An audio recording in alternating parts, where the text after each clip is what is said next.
This is different. I don't want anything to happen to any of you. Behind me, somebody cleared his throat. It was one of Annabeth's half-brothers, Malcolm.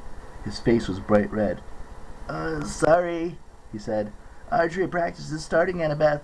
Chiron said come find you. I stepped away from Annabeth. We were looking at maps, I said stupidly.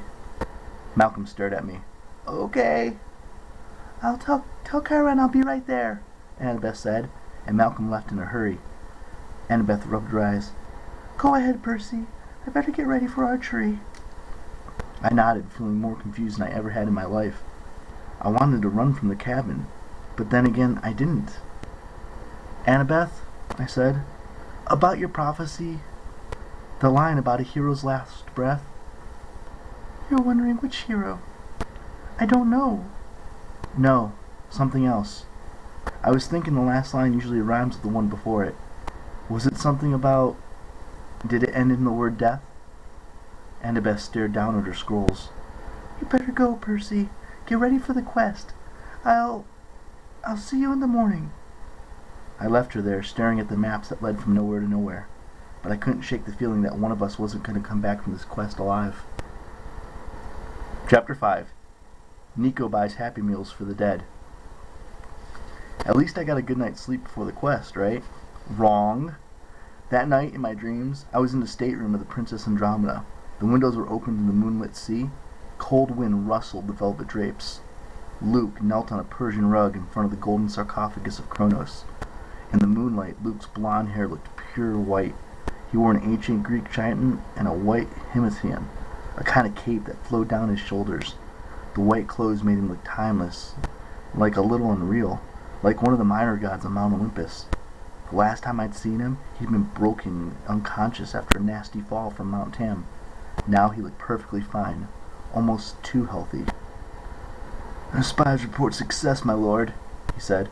"Camp Half-Blood is sending a quest as you predicted. Our side of the bargain's almost complete." "Excellent." The voice of Kronos didn't so much speak as pierce my mind like a dagger. It was freezing with cruelty. "Once we have the means to navigate, I will lead the vanguard through myself." Luke closed his eyes as if collecting his thoughts. "My lord, perhaps it's too soon. Perhaps Krios or Hyperion should lead." "No." The voice was quiet but absolutely firm. "I will lead. One more heart shall join our cause, and that will be sufficient. At last, I shall rise fully from Tartarus." "But the form, my lord." Luke's voice started shaking. "Show me your sword, Luke Castilian." A jolt went through me. I realized I'd never heard Luke's last name before. It had never even occurred to me. Luke drew his sword. Backbiter's double edge glowed wickedly. Half steel, half celestial bronze. I'd almost been killed several times by that sword. It was an evil weapon, able to kill both mortals and monsters. It was the only blade I really feared. "You pledged yourself to me," Kronos reminded him. "You took this sword as proof of your oath." "Yes, my lord, it's just..." "You wanted real power. I gave that to you. You are now beyond harm. Soon you will rule the world of gods and mortals. Do you not wish to avenge yourself? To see Olympus destroyed?" A shiver ran through Luke's body. "Yes."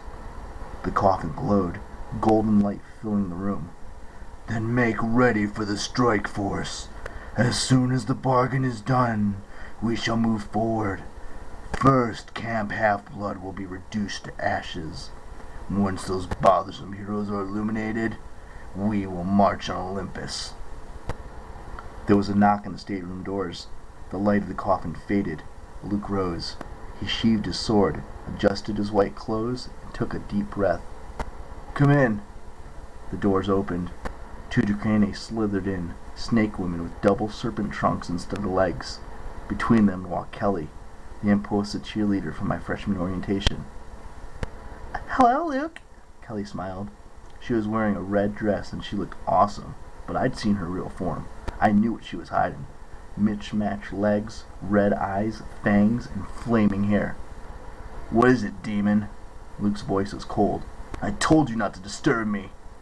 Kelly pouted. That's not very nice. You look tense. How about a nice shoulder massage? Luke stepped back. If you have something to report, say it. Otherwise, leave.